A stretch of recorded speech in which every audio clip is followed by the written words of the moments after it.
কে সায়নের বার্থডে। তো আমরা হচ্ছে কি ওর বার্থডেটা হ্যাঁ এনজয় করব। তো এখন ও বলেছে যে ওর মা এখনো বার্থডেটা করবে না, তাই ওর মনটা একটু খারাপ।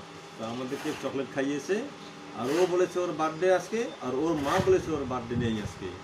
এই জন্য যাই হোক আমরা গানের মাধ্যমে ওর বার্থডেটা উদযাপন করবো। ঠিক আছে, রেডি?